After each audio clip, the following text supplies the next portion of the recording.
माजिद हकीम इलाही जिनका जिक्र हो रहा है, जो भारत की कूटनीति की तारीफ कर रहे हैं, आप इसे किस तरह का एक मैसेज देखते हैं? देखिए, ये भारत की विश्व बंधुत्व की जो नीति है, निश्चित रूप से उसकी जीत है। भारत नेबरहुड फर्स्ट से लेके और ग्लोबल साउथ तक की जो रणनीति है और कूटनीति है, उसका प्रभाव, वैश्विक प्रभाव आप देख सकते हैं पूरी दुनिया में है। चाहे कोई भी लीडरान आए, अभी बांग्लादेश के विदेश मंत्री आ रहे हैं, इसके पहले ब्राज़ील के राष्ट्रपति आए थे, या कनाडा के प्राइम मिनिस्टर आए थे, या और भी आप देख लीजिए फिनलैंड के राष्ट्रपति, सब ने पब्लिक प्लेटफॉर्म पे, विश्व स्तर पे, विश्व के प्लेटफॉर्म पे भारत की नीति की और भारत का जो सह अस्तित्व का शांति की नीति है उसकी तारीफ की है। इनफैक्ट इन लोगों ने इतना तक कहा कि भारत को आगे आके एक लीडर के रूप में विश्व को नई दिशा दिखानी चाहिए। और आज जब ईरान युद्ध से पूरा विश्व त्राहिमाम है, इस समय निश्चित रूप से भारत की जो सबको लेके चलने की नीति है, जिसका हमने AI इम्पैक्ट समिट अभी फरवरी में दिल्ली में हुआ था, उसमें भी हमने उसकी बात की, तो निश्चित रूप से भारत आगे बढ़ के एक नई दिशा, एक नया विश्व ऑर्डर जो कहते हैं, वो आगे प्रशस्त करने के लिए निश्चित रूप से तैयार खड़ा है। और उसकी विश्व के सारे देश बड़ाई भी करते हैं और उसकी तारीफ भी करते हैं। वर्ल्ड ऑर्डर में बेहतर कर रहे हैं जी। पहले अगर देखा जाए तो फॉलोअर की भूमिका ज़्यादा होती थी, अभी हम लीड कर रहे हैं। आपने जो प्रश्न की शुरुआत की, देखिए आफ्टर वॉर जो इफेक्ट होते हैं, हर कंट्री को वो अपने देश की जनता के प्रति सोचती है, वो अपने हर नेता अपनी जनता के प्रति जवाबदेह होता है। उन्हें भी रीबिल्ड करना है, जो कोलेटरल उनका जो डैमेज हुआ उसको बिल्ड करना है। और मैं विपक्ष की बातों को देख रहा था, समझ रहा था, तो मुझे एक चीज़ समझ में आई कि इनको क्या है ना, वो जो लीडर वाली भूमिका, आज हम ऑर्डर तय करते हैं, 25 साल पहले, 20 साल पहले, 10-12 साल पहले ये हम फॉलो करते थे। हम केवल तेल एक जगह से लेते थे ताकि वो भले हमें महंगा मिले लेकिन कोई नाराज ना हो। तो ये action speaks louder than words वाली जो कहावत है, हम बच्चों को बताते हैं कि भैया कर्म से दिखाओ, करके दिखाओ।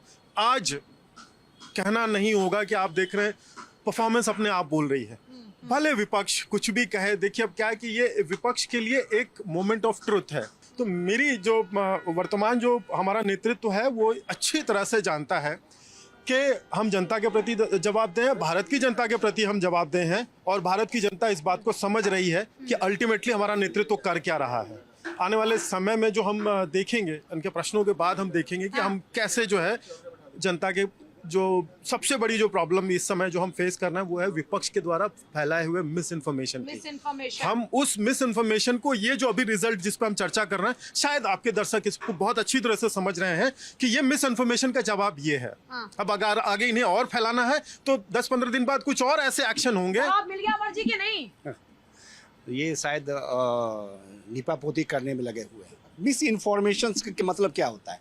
सरकार के पास सारे अमला है, सारी मीडिया है, तो विपक्ष कैसे मिस इन्फॉर्मेशन फैला सकती है? पहली बात। दूसरी बात, अगर आप देखें, अगर हमारी विदेश नीति स्ट्रांग होती तो हमारे बांग्लादेश में हमारे हिंदू भाई टारगेट नहीं होते, और वो उसी का मंत्री हमारे यहाँ आ रहे हैं और हम स्वागत कर रहे हैं। विपक्ष के पास अगर सूचना गलत होती तो एक बार बात थी, इनके पास सूचना ही नहीं है। गलत सूचना को सही किया जा सकता है। ये तो कौन सी जगह पर डीरेल है, प्लेटफॉर्म नंबर 9 से जाने वाली गाड़ी ये प्लेटफॉर्म 0 से पकड़ रहे हैं, ऐसे कैसे चलेगा? अब बताइए, 99 के ऊपर आप पहुंचे नहीं, यही तो विपक्ष का हाल है। देखिए मैं शुरू में बोल रहा था ना कि action speaks louder than words. हम कुछ नहीं कह रहे हैं, विदेशों के प्रतिनिधि भारत के प्रति जो अपना संतोष व्यक्त कर रहे हैं, या जो, अरे शांत रहिए। विदेशों के नीति की ये कहा, ईरान ने ये कहा कि मैं तेल जो दे रहा हूँ सिर्फ उनके नीति के कारण नहीं, हिंदुस्तान के वासियों के हमारे साथ खड़ा है, मैं इस वजह से दे रहा हूँ। ये कहा फुला रहे हो? आपको खाली राहुल जी की शब्दावली समझ में आती तो ऐसे नहीं चलता है। मोदी की तरफ पड़ा। एक मिनट पूजा जी, ठीक है, इन्होंने बहुत बोला इनको, और ये अपोजिशन यही काम कर रही है, बोल रही है,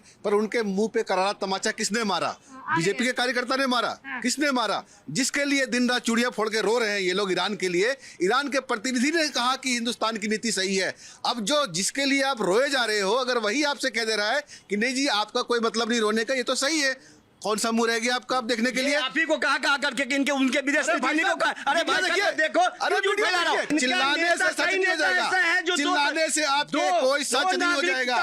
लड़का अरे है, भाई, चुपचाप बैठा चिल्लाने हुआ से जानता सच है, नहीं हो इनके जाएगा। भागना पड़ेगा इनको। आपके इनके चिल्लाने से अमर जी, अरे इनको नहीं, इनके अरे नेताओं अरे को। अरे अरे जो कौन से नेता ही तो आने नहीं नेताओं को, इनके नेताओं भाग को भाग पवन खेड़ा भाग रहे हैं, पवन अरे खेड़ा ये भाग तो रहे डर हैं। लगता नहीं, इनको पवन लगता खेड़ा है के ना। घर में भी रेड इनको पड़ी है, लगता है भाग कि रहे हमको विधानसभा हैं। कौन भेज देगा। भाग रहा है वो दिख रहा बहुत से है। डिफेंस के लोग को पवन लगता था कि खेड़ा, वो मुझे जो है ना पवन विधानसभा खेड़ा भेज देगा। On run. सब जो है इन्होंने आप भी 3 कर लिया पासपोर्ट है। का आप इल्जाम एक बार लगाया, जमा- पवन जमा खेड़ा वो कीजिए। ऑन रन है। अमर जी अभी डिफेंस के अभी लोग कौन नहीं भाग कर रहा रहे ना है? ये अभी बात। कौन भाग रहा हाँ, है? तो इनको ये अभी लगता कौन है भाग कि रहा इनको है? भी भेज देगा, कुछ मिल अरे जाएगा, अब- कॉलेज में नौकरी मिल जाएगी। अरे चलिए, एक सेकंड, पब्लिक क्या बोल रही है जी? देखिए विपक्ष खामोश है, जो बात कर रहे हैं 50 साल इनका राज था, इनके प्रधानमंत्री को बड़ा शास्त्री, उसका अपमान करने वाली कांग्रेस उनको सपेरे का प्रधानमंत्री का था, वही अमेरिका था, उसकी गोद में जाकर वहां के राष्ट्रपति नहीं मिलते थे। बिल क्लिंटन कौन थे? बिल क्लिंटन से मिलने को तरसते थे। आज वही सी देश का राष्ट्रपति हमारे देश के प्रधानमंत्री को नमस्कार करता है, भारत के लोगों को नमस्कार करता है। ये भारत की जीत है। और इनको आज पेट में घड़ियालू आंसू रोने वाले, पेट में दर्द हो रहा है कि आज हमारे लोगों की आन बान शान बढ़ रही है, तिरंगे का सम्मान बढ़ रहा है। आप भारतीय हैं या पाकिस्तान से प्रेम करने वाले? ये कांग्रेस के लोग इस देश की जब ऊंचाई उगती है तो हर एक उसमें अड़ंगा डालेंगे। इराक ईरान का जब सद्दाम का जब वो खाड़ी के देशों को आज नहीं हुआ था युद्ध, जब इन्होंने क्यों नहीं तेल उत्पादन का अरे इराक ईरान जब युद्ध हुआ तो आपने कोई विकल्प क्यों नहीं तलाश लिया? क्या हमने क्या हमारे आपकी दूरगामी सोच क्यों नहीं? मेरी दूरगामी सोच बिल्कुल साफ है। एक बात जान लीजिए, ईरान ने हमेशा साथ दिया, मेरा हमेशा साथ दिया। जब भी मुसीबत हो हिंदुस्तान ये का, कह रहे हैं मैंने कि हिंदुस्तान का विकल्पों साथ पर दिया। काम क्यों नहीं किया? हिंदुस्तान ये कह रहे हैं नहीं, विकल्पों पर काम क्यों हिंदुस्तान नहीं का किया? जब भी देखिए, साथ दिया विकल्पों हमेशा। पर काम की बात। विकल्पों पे देखिए, कोई भी सरकार के लिए एक चुनौतीपूर्ण ये समय है, चाहे वो कांग्रेस हो चाहे बीजेपी हो। इस बड़े व्यवधान में भी अपनी नैया को निकाल के ले जाना ये बहुत बड़ी बात होती है। और भारत की सरकार ने बिल्कुल सही कदम उठाया है और हम इस तरह से निश्चित रूप से ये जो वैश्विक संकट है इसको बेहतरनी पार करने में पूरी तरह से सक्षम होंगे। जल्दी से मनीष जी, आपकी नजर में क्या है? बढ़िया है कूटनीति या फिर जो कांग्रेस के प्रवक्ता कह रहे हैं आपको भी उनकी तरह कोई खामियां नजर आती हैं? देखिए, खामियां और अच्छाई तो कहीं भी निकाला जा सकता है, जैसे हर सिक्के के 2 पहलू होते हैं। लेकिन जब मैं सिर्फ ये बात कहना चाहूंगा कि भारत देश के जो इस सिक्के के प्रधानमंत्री 2 पहलू होना और कूटनीति के भी 2 पहलू होते हैं क्या? किसी भी डिसीजन के, पूजा जी, किसी भी डिसीजन के अच्छाई और बुराई दोनों चीज होता है। अब ये हमें देखना कि हमें क्या लेना है। जो अभी कांग्रेस के प्रवक्ता जो बता रहे थे कि ईरान हमारे साथ है, 370 पर ईरान कहता है मैं खून की नदी बहा दूंगा, उसके बाद किसी भी चीज पर ईरान हमारे साथ आता ही नहीं है। उसके जो सबसे इंपॉर्टेंट चीज है कि ईरान का जो पूरा देश बना था 1970 के बाद, वो आतंकवाद और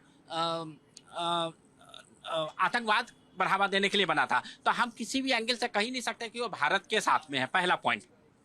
दूसरा कि जो भारत की कूटनीति की आप बात करते हो, तो आप ये देख लो कि आज भारत का जो विदेश मंत्रालय है, होम मिनिस्ट्री है और आपका प्रधानमंत्री वो सऊदी अरबिया से भी बात कर रहा है, रसिया से भी बात कर रहा है, चाइना से भी बात कर रहा है, यूरोप से भी बात कर रहा है। मतलब पूरे वर्ल्ड में एक ही ऐसा लीडर है या एक ही ऐसा देश है जो हर जगह से बात कर रहा है और अपना जो भी शिप है या जो भी आदमी है जिसको हम इंडिया वापस लाना चाह रहे हैं, जो वहां से आप आना कह चाह रहे रहे हैं हैं। वैश्विक संकट में जो अपना हित साध ले वही सबसे कामयाब कूटनीति वाला नेता है। अब जैसे आज मान लो कि यहाँ पर बमबारी होने लगे या मारपीट होने लगे, अगर मैं अपने साथ अपने परिवार वाले को बचा लूं तो इससे बड़ा कुछ हो ही नहीं सकता। तो मैं मानता हूं कि आज मोदी और जो भारत की सरकार काम कर रही है, इससे अच्छा बारिश कुछ में भी हमारी कूटनीति काम कर गई कि नहीं कर गई? आज कूटनीति तो काम कर ही गई, क्योंकि जहां तक देखिए, कूटनीति ही नहीं है, अर्थनीति, मिलिट्री का, डिफेंस के हर क्षेत्र में आज भारत डिफेंस का इक्विपमेंट और हथियार भी सप्लाई कर रहा है अपने देशों को भी। और जैसे एक एग्जांपल मैं दूंगा, आज के देश में ब्रह्मोस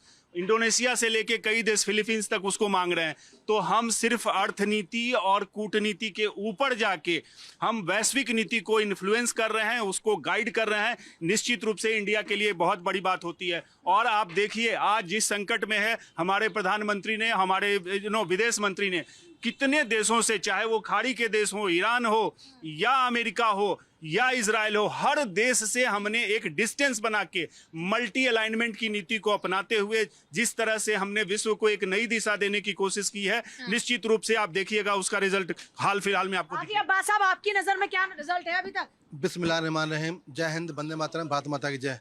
पूजा जी, दुनिया के अंदर केवल हिंदुस्तान को ये कहा गया है कि उसकी कूटनीति, उसका नेतृत्व, उसकी विदेश नीति सबसे बेहतर लगी है ईरान को, तो हमारे लिए गौरव का पल है। गौरव के लिए आज हमारे हिंदुस्तानियों के लिए गौरव के लिए, लेकिन मैं 4 लाइन कह दूं गौरव के लिए, मैं 4 लाइन कह दूं। मैं आप उन्हें बोलने क्यों नहीं देते हो? बोलो, मैं जवाब दूंगा, मुझे 4 लाइन कहने दो। कि सर हिमालय जिसका हो, कि सिर हिमालय जिसका हो, कि सिर हिमालय जिसका हो, दिल गंगा की धारा है, वो हिंदुस्तान हमारा है, वो भारत हमारा है, वो जान से प्यारा है। जिसकी आंख है जिसकी मंदिर मस्जिद, आंख है जिसकी मंदिर मस्जिद और दिल गुरुद्वारा हो, वो हिंदुस्तान हमारा है, वो जान से प्यारा है। कि हिंदुस्तान की कूटनीति अच्छी है, दर्द पाकिस्तान को हो रहा है और हिंदुस्तान में कांग्रेस को हो रहा है। ये विडंबना है देश की कि जब जब हिंदुस्तान की तारीफ होती है तब तब कांग्रेस को दर्द होता है, तब तब विपक्ष को तिलमिलाहट होती है कि हिंदुस्तान की तारीफ कैसे हो रही है। अरे जब मोदी जी की तारीफ करे तब परेशान, हिंदुस्तान की तारीफ हो तब परेशान, विद्यार्थी की तारीफ हो तब परेशान, कोरोना काल में महामारी में हम वैक्सीन बनाई तब परेशान, युद्ध में हमने अपने टैंकर निकाले ईरान से तब परेशान। अरे परेशानी होना छोड़ दो, क्योंकि आपकी जो समस्या है वो परेशानी नहीं है, वो आपका एक ऐसा वैचारिक मन है जो इस देश से मोहब्बत नहीं करता। अबे सीखो कांग्रेसियों, आपने सत्ता हासिल की है, 70 वर्ष राज किया है, सीखो इस देश के हिंदुस्तानियों से, समझो इस देश के प्यार को, समझो इसकी देश की भावना को। लेकिन हमेशा अब देश मोदी का विरोध करते करते आप देश का विरोध करते हो। आपको राजनीति करनी है करो, लेकिन मोदी से बैर रखो, लेकिन हिंदुस्तान की कूटनीति, हिंदुस्तान की आन मान शान और तिरंगे का मान सम्मान करो, यही आपका विचार होना चाहिए। तिरंगा मुझे नहीं लगता है यहाँ पे जितने भी लोग हैं खड़े, मैं एक बार कह देता हूँ, पूजा जी सुन लीजिए, आपके शो में ये कह देता हूँ, यहाँ पे जितने भी लोग हैं मुझे नहीं लगता है कि हमसे ज्यादा प्यारा किसी को तिरंगा होगा। कोई भी व्यक्ति यहाँ पे ऐसा नहीं है जो हमसे ज्यादा दावा करिए, ये दावा मत करिए, कोई नहीं कर सकता। देखिए मेरे रोंगटे खड़े हो गए, देखिए मेरे रोंगटे खड़े हो गए। आप तिरंगे के सामने कहा है, आप तिरंगे के सामने कहा ईरान ने कि हिंदुस्तान सबसे अच्छा है, तब मैं कहता हूँ, मुझे कह ही रहे वो सारे जहां से अच्छा हिंदुस्तान हमारा। मैं तो कह रहा हूँ, आज ईरान ने कहा है कि हिंदुस्तान आज ईरान ने कहा कि हिंदुस्तान दुनिया में सबसे अच्छा मुल्क है, सबसे अच्छी कूटनीति है। जिस पार्टी के मंच से कभी राष्ट्रगान ना होता हो और राष्ट्रगान अगर कोई व्यक्ति कर दिया हो तो उसको मुंह बंद करा जाता है, उस पार्टी के प्रवक्ता कर रहे हैं कि हमसे बड़ा देशभक्त कौन होता। दूसरी बात, एक मिनट पहले सुनिए, सुनने का मापदा रखिए आप, पहले सुनिए, जनता है, सुनिए, समझे। 150 करोड़ जनता जो है ना देश की आपसे बड़ा गुलामी कोई नहीं किया अंग्रेजों का, आपसे बड़ा गुलामी कोई नहीं अंग्रेजों का। सिगरेट लंदन से आती थी, धोती लंदन से धुलवाते थे, ये अंग्रेज का था। देश के प्रधानमंत्री, एक मिनट, देश के प्रधानमंत्री को 150 करोड़ जनता जो है ना जान गया है कि हमारे देश के प्रधानमंत्री कैसा है और क्या कर सकते हैं। ये इन लोगों को जो है ना वही बात है कि पड़ोस का बच्चा अगर पास कर गया तो वो बेकार है, मेरा बच्चा फेल होते जाए कोई टेंशन नहीं है। भाई साहब, ये एक अंतर्राष्ट्रीय स्तर पे चर्चा हो रही है, लेकिन मैं सभी से जानना चाहूँगा कि आज हम गौतम बुद्ध नगर में खड़े हैं। अगर आप चाहें तो मैं एक सामाजिक विषय उठा सकता हूँ। मैं इन सभी से पूछना चाहता हूँ कि आम आदमी, भाई साहब जनता की आवाज है, जनता की आवाज़ सुनिए, जनता की आवाज़। भाई साहब, आप सभी से और मेरा स्वयं से भी प्रश्न है कि इस गौतम बुद्ध नगर में आप खड़े हैं, क्या आपने कभी सोचा यहाँ पे कि जो आम आदमी है उसके लिए सरकारी अस्पताल कितने हैं और निजी अस्पताल कितने हैं? पानी खटिया तर रहे, आप चिल्लाए। हम आप यहाँ पे कूटनीतिक चर्चा जरूर कर रहे हैं, लेकिन हम सबकी ये जिम्मेदारी है, मौलिक जिम्मेदारी है कि एक नागरिक के तौर पे आप अगर भाई साहब बता सकें इस गौतम बुद्ध नगर में निजी और सरकारी अस्पतालों का अनुपात कितना है? क्या आपको आइडिया है? क्या आपको ये पता है? क्या आपको ये पता है? साहब सुनो, नहीं तारीफ नहीं, मैं सवाल पूछ रहे हैं ना सर। आम जनता का जो तारुफ है वो तो उनकी समस्याओं से होगा। 50 साल से हमने कितना हॉस्पिटल बना। भाई साहब सुनिए, सरकारी स्कूल कितने हैं भाई साहब और निजी स्कूल कितने हैं? आम आदमी कितना परेशान। किसी की तारीफ नहीं कर रहे अमर जी, वो सवाल उठा रहे हैं। अमर जी नाम है उनका। हाँ। अमर जी हमारी सुन लीजिए, जनता की सुनिए।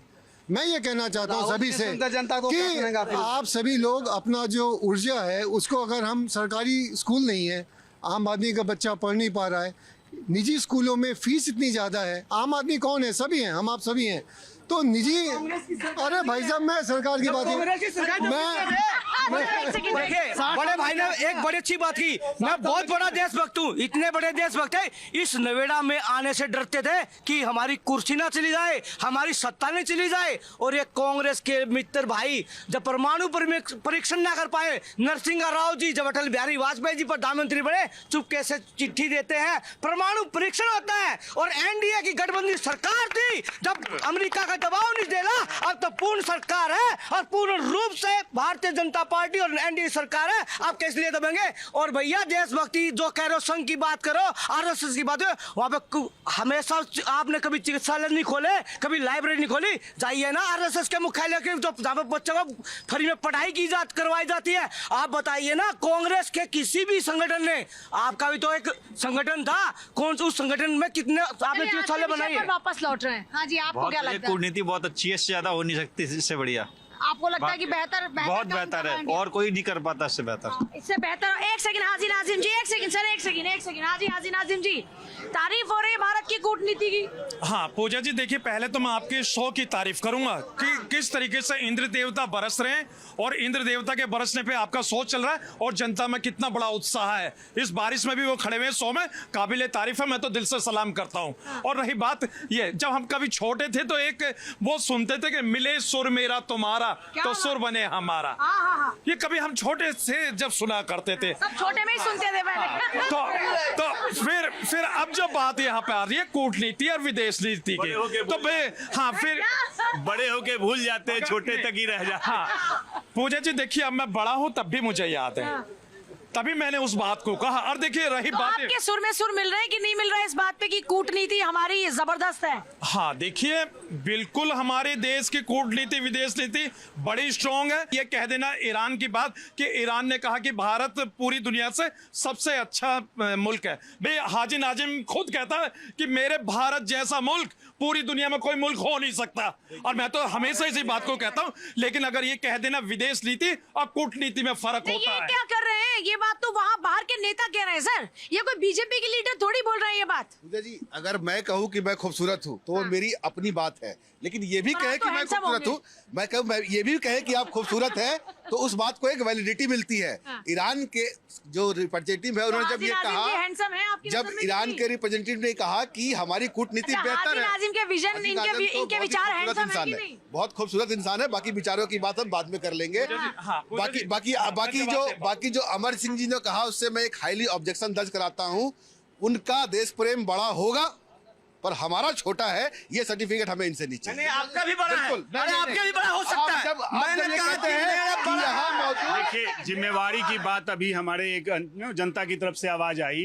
वैक्सीन क्राइसिस से लेके उस समय भी भारत ने कई देशों में फ्री वैक्सीन दिया, चाहे वो फार्मास्यूटिकल की बात हो। अभी मैं बताऊं, हमने नेबरहुड फर्स्ट की पॉलिसी के तहत बांग्लादेश को, श्रीलंका को, मालदीव को, नेपाल को, भूटान को, सबको डीजल और तेल की सप्लाई जारी रखी है। ये दिखाता, उतना ही नहीं, अभी हमारे भाई साहब ने अफगानिस्तान की बात की, हमने अफगानिस्तान और ईरान में जो अभी क्राइसिस में है, वहाँ पे दवाओं का, मेडिकल इक्विपमेंट्स की सप्लाई करते रखी। तो ये दिखाता है कि भारत एक लीडर के रूप में, एक विश्व बंधु के नाते अपनी भूमिका बहुत ही जिम्मेवारी से और आगे बढ़ के लीडिंग बाय एग्जाम्पल वो करके हम आगे साथ दे रहे हैं जनता का। मिल गया हाजिर नाजिम जवाब? नहीं मिला। एक सेकंड रुको, आप बताइए जी, जवाब दीजिए। नहीं पूजा जी, बीजेपी के प्रवक्ता, आप मान लेंगे उनकी बात या मानना ही नहीं? ये कह रहे हैं कि मानना ही नहीं है आपको। बिल्कुल मानेंगे। पूजा जी देखिए, हमारी तरफ आएंगे तब हम जवाब देंगे।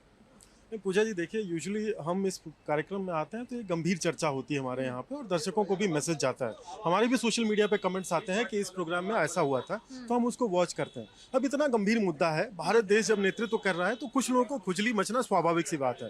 देखिए, मैंने एक बात बोली थी कि नेतृत्व करता होना और नेतृत्व के पीछे चलना, ये दो अलग अलग चीजें होती हैं। अभी तक हो सकता है ना, विपक्षियों की आदत नहीं रही है वर्ल्ड लेवल पे नेतृत्व करने की, ठीक है, एक ये कारण हो सकता है, उलझन का एक ये कारण हो सकता है। बाकी देखिए, कोविड से हम लोग देख रहे हैं, 2020 के बाद से हम लोग देख रहे हैं, यूजुअली उसके बाद से मैं भी जो है अपनी पार्टी का मत रखने के लिए आ रहा हूँ आपके कार्यक्रमों में।